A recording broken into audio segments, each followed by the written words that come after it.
everybody? Kyle here and welcome back to the channel. Today we have another unboxing video.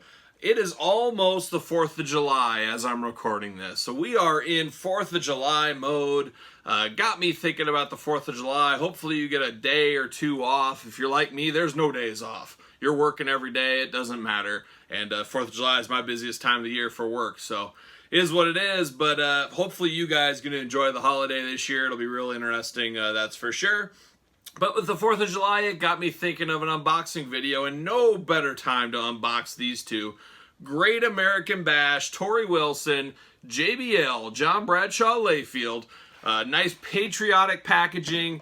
Let's open these two up. Let's discuss them. Let's talk about them. Let's say the good, the bad, the ugly. Let's unbox them.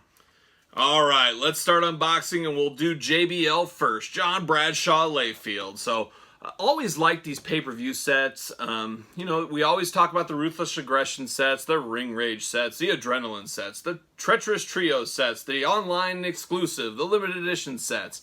But there's also the pay-per-view sets. Non-uniform packaging. As you can see, this is the Great American Bash JBL figure in, you know, Stars and Stripes, Great American Bash feel type packaging. And a lot of the pay-per-view sets were that way. They kind of decorated up to the pay-per-view they're representing. A lot of times these were repaints, simple repaints in some of these sets. Sometimes you got totally new figures. That was the great thing about Jakks. They kept you guessing. And, you know, some people out there might buy one or two from the series. Others, like me, have to complete the whole thing because I'm a crazy person. But the Great American Bash set is a pretty cool looking set, that is for sure. This JBL, I believe, has been released a few other times. This is a bluer suit. He's also had a black suit. So basically the same figure, different color suit. That's a totally different figure in my book. So there it is, like I said, the cool packaging. You can see the front, the Great American Bash on the bottom there. Nice picture of him, almost a campaign-like sticker. I could see that being on a pin for a campaign. WWE logo in the corner. White hat, blue suit, no tie. It's casual. It's 4th of July time frame. You don't need to be wearing a tie. You can go a little bit business casual that time of year.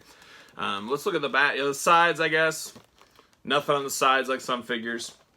And there is the back. We'll all read through the back and we'll talk a little bit about that. So during this time frame of this figure, Classic Superstars Series 4 in full swing. We're 4 sets into the Classic Superstars series, a game changer series. You guys know my love for the Classic Superstars. Check back other videos on the channel every Tuesday. It's going to take me about a year. I'm going to do a deep dive on each Classic Superstars series. So that's going to be a fun series, that's for sure. But Classic Superstars Series 4, Hillbilly Jim, Tito Santana, The Junkyard Dog, Yokozuna, Rowdy Roddy Piper, which was a game changer. I was so excited for that Piper. And then Hacksaw Jim Duggan to round out that set. That's a heavy, heavy hitter set, that is for sure. Also promoting Ruthless Aggression Series 11, The Undertaker, Rene Dupree, Eugene, probably the best Eugene figure right there in his little coat action. That's the Eugene people think of. Batista and John Cena. You got Casual Day Batista taking it one step farther than JBL as he got rid of his suit coat. So good for him. But let's open up this JBL and see what we got going on here.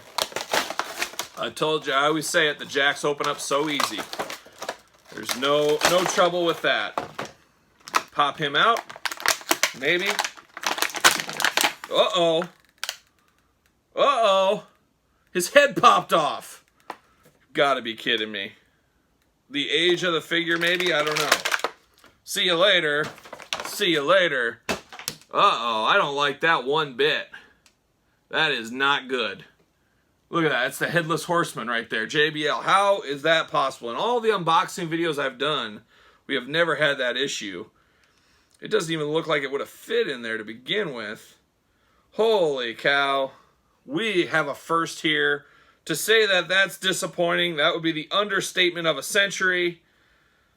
Holy cow, I don't even know. I am speechless. This is unacceptable. Jakks Pacific, you guys owe me. Send me a new figure. Come on, what are we doing here? I'm going to have to work on this one. Hopefully I can heat it up, boil it up, and be able to stick that back in. It'll be good as new. I don't know, it doesn't seem to be cracked, so that's a good thing. But that is very disappointing. Right out of the package, head pops right off. Maybe just wear a hat. He's got short head. JBL, we'll just display him like that maybe. Maybe we'll put his head in his hand, a headless horseman type look. But yeah, that's pretty sad. I guess I'm going to give this figure an F. Disappointing, that's for sure. So, hot garbage unboxing, obviously. I don't know what we're going to do here. Hopefully I can get this fixed. If I can't get it fixed, I'm going to have to find a new one. Absolutely insane. Flip the table over. I'm done. I've had enough. All right, let's see what's next. All right, next up we got Torrie Wilson. I don't know if we can top the JBL and the disaster that was. Keep your fingers crossed at home. I don't want to open this and have her head fall off, but we'll see what happens. This is a dangerous set. This is for professionals, this unboxing of the Great American Bash set. It's dangerous, dangerous times. Beware. There's a risk involved, that's for sure. But there's Torrie Wilson. Same as JBL, Great American Bash on the bottom. You got the Tory Wilson kind of campaign looking like sticker. WWE logo at the top. Probably Tory Wilson's most iconic figure and probably the one most people had. And if you think Tory Wilson figures, this is probably the one that pops up. This is a pretty popular figure. It's different than just your traditional old figures, run-of-the-mill. You know, she's got the Great American Bash jacket on, the hat. I believe this was the promo poster for the Great American Bash, was her in this get-up, so it's really fitting for the set. You know, people give Jakks a hard time, like my last video, obviously a hard time on that. But when they win, they win. We got to give them some props for this. This is cool, a poster idea, very neat. There's the back.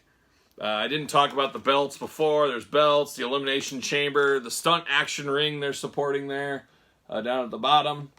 Nothing on the sides. Nothing on the sides. Sunday, June 27th was the Great American Bash, so not 2020. Torrie Wilson, winner, it says on the front, and also there's a little sticker above that. I don't know if anybody noticed that. Fabric washed separately. So, very interesting. I guess we'll see, will there be any staining? This figure's been in here since what? 2004. 2004 this came out. I was a senior at Iowa State University in 2004. Just kind of getting back into the figure game as studies and work took me out of it for a couple years, and the Titantrons and R3s didn't help me at all either. They helped me get out of it. But I was getting right back into collecting at this time. So let's open it up. Keep your fingers crossed. See you later. Pop that hat off. Well, first off, really cool hat. So I thought this was going to be one of those soft, good hats. I didn't realize it was a hard plastic hat. So that's awesome. I believe there's a magazine type cover with Kurt Angle, and I believe he probably has this exact same hat. That would make sense. All right, head, don't pop off. Hey, we're good. See you later. The head did not pop off, which was good. Do we have any staining? Zero staining on this figure. It looks like she's got a red, white, and... Oh, I lied. This has been hard times. Hard times. Probably the worst unboxing. We've got major stainage on this figure. We'll show you first. We'll look at the figure there. A good-looking figure. See if the hat fits her. I think being plastic, it'll probably stick in. Yep. Very cool. On the surface, a great figure. But then you lift up the coattails like a young penguin. And we've got disaster. We got red on the legs. Looks like a little kid took a marker on her. I'm sure some of you guys have experienced some of this staining in the past. It's very unfortunate. I don't understand why it has to happen, why it continues to happen. Oh yeah, her arms are gone. Man, that is unfortunate, but I don't know if there's any fighting it. Unless you're going to be a min-on-card person, you keep her in there, or you keep sideways and don't have the coat on. But totally devastating for this figure. The nice thing is, you can't really see the staining on the thighs and stuff when she does have her jacket on. So you just got to make sure it's covered up. It's covered the exact right way. But boy, I had very high hopes for this unboxing, and I think it's went the way of 2020. 2020 has been a lot like this unboxing, and I guess this will be the 4th of July for 2020. I don't know where you are. I don't know if they're going to have fireworks shows still. I haven't heard yet. But these are all the fireworks I needed, apparently. Two very disappointing figures, many stains on this one. JBL's head falling off right out of the package. I could just see a little kid crying in horror. He got his toy of the week. You know, he saved his money, he did all of his chores, and he got home, opened that bad boy up, and the head fell off. I feel for the kid that would happen to, because that would just ruin my weekend as a little kid. Ruins my weekend as a 40-year-old adult. So, there it is. An unfortunate one, but, you know, we take the good and the bad and the ugly with this channel, and this one was unfortunately the ugly. So, there it is. Everybody have a great 4th of July. We'll see you guys all real soon.